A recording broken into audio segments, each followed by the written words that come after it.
Ante, anong gusto mong isay sa ating mga minamahal mo mga pinsan sa Ormoc? Wala, regards. Kung nakakaintindi kag Bisaya, bahalag maghugot, basang dugan dili maghuot, kay maghuot, magutot. Everyone, Paxman, hindi kayo iwan kay masasarapan. And we're live today here at Antique sa Antique. Maraming mga tech sa cellphone.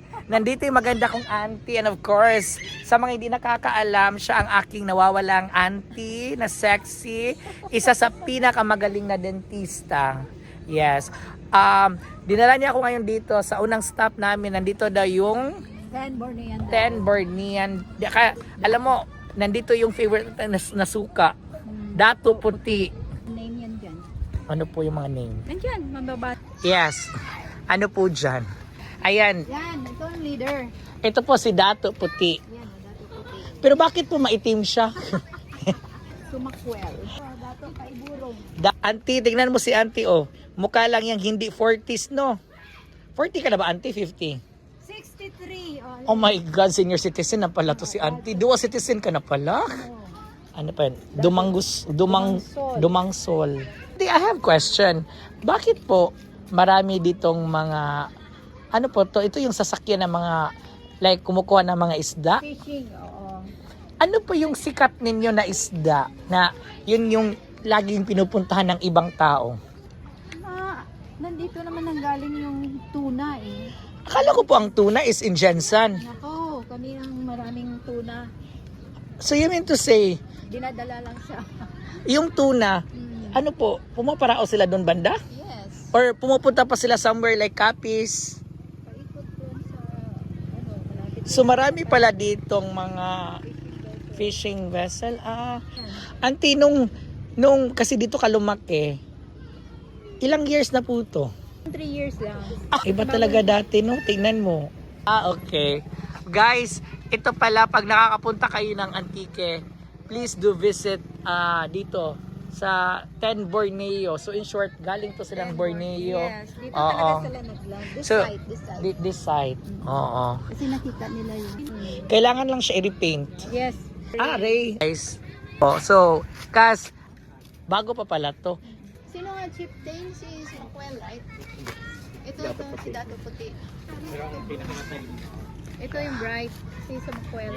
Paano nalaman na matalino? Kasi sila yung, paano yan? Hindi ko na-gets. Sa history namin. Para siya yung advisor ni Ng lahat. Pero, Yung paiburong, doon siya Pero- ilo, right? hindi sila nakapag-asawa ng Pilipino. Siyempre nag-asawa, siyempre. Malay, ano yung Malay? Mga Malaysia, Malay. Ano na rin si Lulu. Nag-barter sila. Binarter nila yung panay. Binili na Bakit sa mga tinawag ng panay? So the Ano sabi kasi ng ng mga Espanyol, marami daw pagkain kaya panay, parang abundant yung pagkain. Panay, abunda. Tama, no? Ang galing. Well, additional knowledge about Antique. Sa Antique, ito pala yung first stop ko sa Antique. Ang masisay ko lang talaga sa Antique. As in, marami ditong mga techie. Tignan mo yung uncle ko, engineer, my forever. Oo. Diba si uncle? Oo. Tsaka si auntie. Uncle, may tanong ako sa iyo, uncle. Kung bibigyan ka ng chance na kahit engineer ka, pero kung bibigyan ka mag-work ulit, ang gagawin mo is, ang sweldo mo is 50,000 per 5 minutes. Pero ang trabaho, magmamap ka sa dagat. Go ka ba? Magmamap ka sa dagat. map sa dagat. Ha? For 50,000 pesos every 5 minutes, magmamap ka lang sa dagat, makakataga. Okay, ganyan lang. Parang nagwawash. Ikaw, Kas, bilang isang doktor, naniniwala ka ba?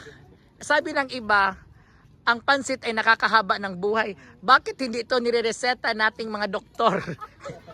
Kung ito lang naman ang nakakapahaba ng buhay. Sabi ng mga Chinese, di ba, auntie? Oo. Sagutin mo, auntie. Ikaw. Na lang. Adds life. Ganun. So, thank you so much. Ano yung history?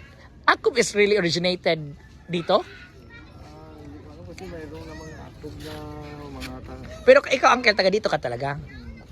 may mga akog naman. Kasi ang para sa Chinese, sinushortcut ang Chinese tanbuko, tambutso. Opo, totoo yan. Oo. I just wanna say, ito pa yung first natin nga si Dato Puti, soy sauce. Oo. Kung may kwento silang born with silver spoon, ako naman born with silver swan soy sauce. So, bahalag na sakitan, ang importante nalamian. Nalamian sa istorya. Di ba? Oo, di ba? Ang galing. Opo, ang ingay ko no.